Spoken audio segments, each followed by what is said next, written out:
જય શ્રી કૃષ્ણ, રાધે રાધે. વૈષ્ણવ, આ છે લાલ ચંદનનું લાકડું, બરાબર. હવે આ છે ને કોઈ બી પૂજાપાની દુકાન હોય તો ત્યાં આમ સરળતાથી આ મળી જશે. થોડુંક મોંઘું પડે છે. લાલ ચંદન છે ને મોંઘું આવે છે, અને સફેદ ચંદન થોડુંક આના કરતાં સસ્તું હોય છે. પણ આપણે જે ઘણા ટાઈમથી એક વૈષ્ણવની એવી કમેન્ટ આવતી હતી કે ચોવા જે ઠાકોરજીને ખેલાવાના હોય એ કેવી રીતે બને છે. મેં આરોગાવાના ચોવા તો આપ સાથે શેર કર્યા વિડીયો, આપ સૌને ખૂબ ગમ્યો, ખૂબ યુઝફુલ થયો. તો આ લાકડું પહેલાં આપણે બાળવાનું છે. તો આવી રીતે જો આપણે ખબર હોય તો આપણે ઓળા જે શેકતા હોય તો આવી જારી રાખીએ ગેસ ઉપર, કે રોટલી કરીએ તો આવી જારી રાખીએ. તો આવી રીતે ગેસ ઉપર ગેસ ચાલુ કરીને એની ઉપર મૂકીને અને પછી આમ લાકડું આમ મૂકી દેવાનું સાઈડ પર, અને જેથી આ બળે, એટલે બળવા માટે આપણે એને બાળવાનું છે. તો જો આખું લાકડું હું નથી બાળી રહી, કારણ કે મને જાજુ બધું નથી બનાવવું, એટલે એક બોટલ જ, નાનકડી બોટલ હોય એટલું જ મારે બનાવવું છે. તો બસ આટલું લાકડું બળી ગયું, એટલામાંથી ઘણો બધો પાવડર નીકળી જશે. હવે અને જો મોઢેથી ફૂંક નહીં મારવાનું એને, એની મેળે એને ઠરવા દેવાનું. અને પછી તો આવી રીતે છે ને આપણે છરીથી એને, ચાકુ હોય ચાકુથી આમ એમને કાઢી લેવાનું, એટલે જે પાવડર છે ને, બળેલો ભાગ જે છે ને એ બધું નીકળી જાય. એટલે શ્યામ રંગ જે છે ને, હવે આનાથી આવશે ચોવામાં શ્યામ રંગ. તો આવી રીતે એને કાઢી લઈએ આપણે. તો આપણે આટલું લાકડું લઈએ તો એટલામાંથી તો કેટલા બધા ચોવા આપણે ક્વોન્ટિટીમાં, વધારે ક્વોન્ટિટીમાં આપણે અહીં બનાવી શકીએ.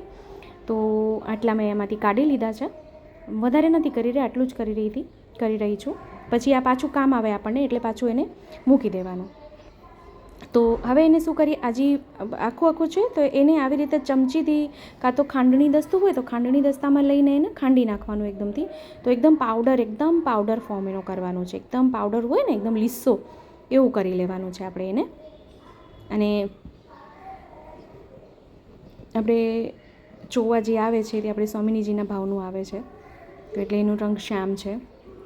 તો હવે આપણે આ છે અત્તર, આ છે ને ચંદનનું અત્તર છે. ચંદનનું અત્તર મળે છે આપણને, જો ખબર હોય તો. એ આખી એક બોટલ, હવે ક્વોન્ટિટી આપને કેમ સમજાવજો, એક ચમચી આવી રીતે આ ચંદનનો પાવડર આપણે કર્યો હોય તો એની સામે આવી નાની બોટલ, જે અત્તરની બોટલ આપ સૌને ખબર છે આવી જ મળે છે, તો એ આખી બોટલ એક અત્તરનો આમાં પધરાવી દેવાનું. ચંદનનો અત્તર છે.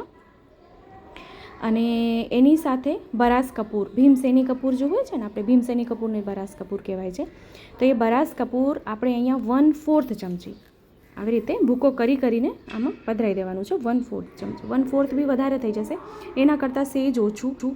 તો અને બરાસ કપૂર એટલે ભીમસેની કપૂર. હવે ઘણા એવું કહે છે કે બરાસ કપૂર ક્યાં મળે છે, તો બરાસ કપૂર તો કોઈ બી પૂજાપોની દુકાનમાં મળી જશે, અથવા તો આયુર્વેદિક જે દવાઓ બધી મળે છે ને ત્યાં તો બહુ સરળતાથી મળે છે. ત્યાંની આપણે આ તેલ અને અત્તર જે બધું લીધું છે, અત્તર તો એટલે આપણે જે સુગંધી કહીએ, તો એ તો બહુ. અને આ છે ચંપાનું ઓઇલ, આપણે કુલેલ તેલ કહીએ ને જેને, એ છે આ.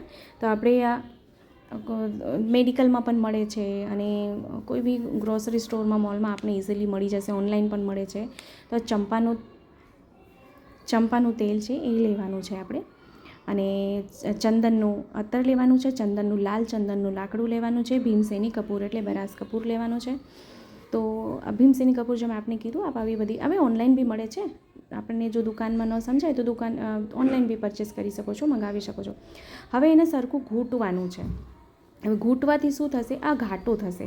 જેમ બધા વસ્તુ આપણે જે સામગ્રી પધરાવી છે એ બધું ધીરે ધીરે ઘાટું થશે. એટલે આ અત્તર મેં અડધું જ પધરાવેલું, તો હવે ફરીથી આખું પધરાવી દઉં, કારણ કે જે માપ આપણે કર્યો છે એના માટે આ ક્વોન્ટિટી એકદમ બરાબર છે, એકદમ પરફેક્ટ છે. આટલું એક આખી નાની બોટલ આવે છે, બહુ મોંઘી નથી આવતી કાંઈ. બસ ખાલી ચંદનનું જે લાકડું છે ને એ થોડુંક મોંઘું મળશે, પણ એ બી હું આપને કહી દઉં, મને બહુ વધારે મોંઘું ને, 200 રૂપિયાનું જ મળ્યું હતું. આટલું લાકડું જે 200નું મળ્યું, પણ આટલામાંથી તો આપણે કેટલું બધું બનાવી શકીએ. તો અહીંયા એક આછું કપડું, મલમલ જેવું કપડું હોય એ લેવાનું.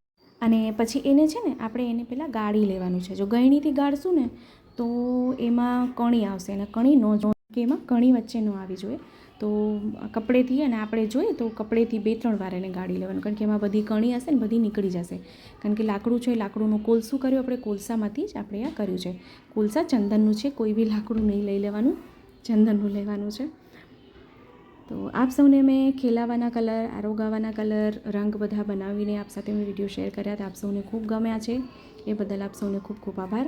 અને આ છે ને સેજ ઘાટું રાખવાનું છે, એકદમ આછું, એકદમ પતલું નહીં કરી નાખવાનું. એમ તો આ રાખશું ને, એક દિવસ આપણે રાખીએ એટલે હજી આમાં ઘટ પણ આવી જાય. જો આવી રીતે ઘટ જોવે, આ જો આમ જોઈ શકો છો, થીક જો એકદમ પતલું નહીં જોવે. તો આપણે ખાલી દેખાડવા માટે અહીંયા હું કાચનું પાત્ર લઈ રહી છું કે જેથી આપણે ટ્રાન્સપરન્ટ સરખું દેખાડી શકું કે એનો રંગ બી જો ચોવાનો રંગ એકદમ પરફેક્ટ આવી ગયો છે. તો આ વિડીયો આપને કેવો લાગ્યો છે કમેન્ટ કરીને ચોક્કસથી જણાવશો. અને હા, આપણા ગ્રુપમાં શેર ચોક્કસથી કરશો જેથી વધુથી વધુ લોકો સુધી વિડીયો પહોંચે અને એને પણ વિડીયો ઉપયોગી થાય.